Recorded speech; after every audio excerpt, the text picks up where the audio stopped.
All right. So this is the most awkward thing I've ever done since high school, I think. So I'll give it my best shot. I'm Alex Dixon from Group 1. Um, as it relates to sustainability and environmental justice, we can learn from Leopold's land ethic concept that we have a direct impact on the function, usability, and existence of our land. Um, this also goes both ways because I feel like our land has an impact on us. If it's not healthy, then we're not going to be healthy. Leopold's land ethic theory also states that we need to not treat the land as if we own it, but learn to coexist with it as if it's another entity. We need to respect it, protect it, and keep it as pure and natural as possible. Um, I believe that McDonough, I am horrible at pronouncing names, and Brongart's meaning behind the title, Why Being Less Bad is No Good, is that despite making a more recyclable product, um, we're not necessarily doing the earth any favors. Uh, I think Brittany's Band-Aid for a bullet wound analogy was dead on. It seems as if companies are using the term environmentally friendly and green as ways to sell products is really wrong.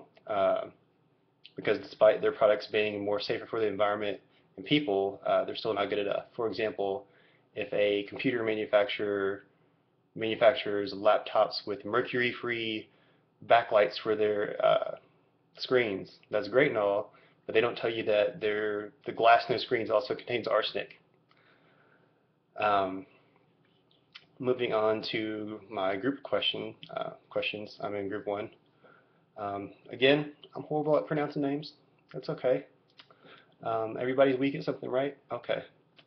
So Agumon, Aggie, I'm not going to be able to pronounce that tonight, expands on the idea of sustainability beyond traditional environmental concerns using the environmental justice perspective by stating that policy solutions are our greatest problems when it comes to the environment. Um, we basically need to work to get everybody on the same page, everybody on board, and only then will we make a difference. As McDonough and Brongard discusses in their book, the little bit of recycling that we think is doing good for the environment really isn't going to help unless we completely change our policies and perspectives on environmental justice. Um, it's a little easier said than done. Recycling and downcycling are very similar in that they are processes that effectively turn discarded waste materials into new materials or products. And as authors point out on page 56, they also reduce the quality of the material over time.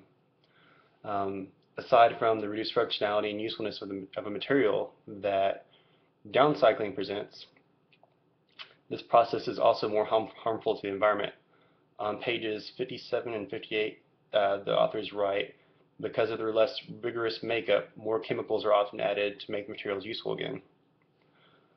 Um, and lastly, last question, let's see. Why is this a crisis of design?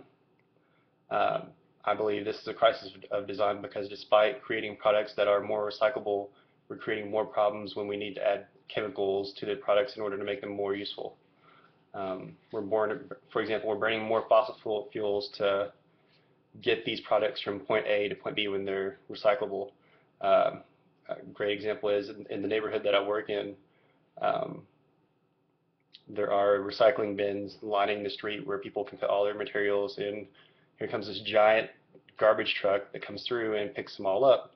And so they're burning all that fossil fuel, creating more harm to the environment just to pick up these recyclable materials to make them into other products. Um, so hopefully I answered all the questions relatively well. That was my first attempt. I'll get better. We'll all get better. I believe in you. All right.